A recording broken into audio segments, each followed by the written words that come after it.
Hi guys, welcome to chemistry point @16। এখন দেখতে পাচ্ছি এটা কি একটা পেঁয়াজ আর একটা ছুরি। এটা কেন দেখছি?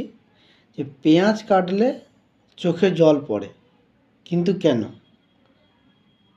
পেঁয়াজের মধ্যে কি থাকে যার জন্য চোখে জল আসে? পেঁয়াজের মধ্যে থাকে, চোখে জল আসার কারণ হচ্ছে এই কেমিক্যালটি, syn propanethial S oxide, sulphur oxide, C3H6OS।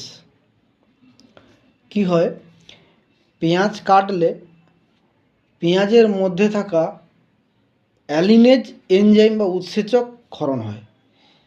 অ্যালিনেজ enzyme বা উৎসেচক পেঁয়াজের মধ্যে থাকা অ্যামাইনো অ্যাসিড সালফোক্সাইডকে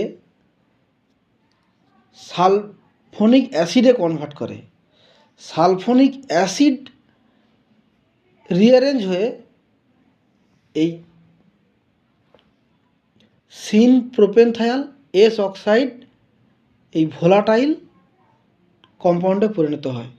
এই ভোলাটাইল কম্পাউন্ডে যখন আমাদের চোখে আসে, তখন চোখের মধ্যে থাকা ল্যাক্রিমাল গ্ল্যান্ড বা অশ্রুগ্রন্থিকে উত্তেজিত করে এবং অশ্রুক্ষরণে সাহায্য করে। অ্যালিনেজ এনজাইম পেঁয়াজের মধ্যে থাকে এবং অ্যামাইনো অ্যাসিড সালফোক্সাইড সেটাও পেঁয়াজের মধ্যে থাকে। যখনই পেঁয়াজ কাটা হয় তখন অ্যালিনেজ এনজাইম উৎসেচক ক্ষরিত হয়ে অ্যামাইনো অ্যাসিড সালফোক্সাইডকে সালফোনিক অ্যাসিডে কনভার্ট করে। সালফোনিক অ্যাসিড আবার রিঅ্যারেঞ্জ করে সিন প্রোপেনথায়াল এস অক্সাইডে পরিণত হয়।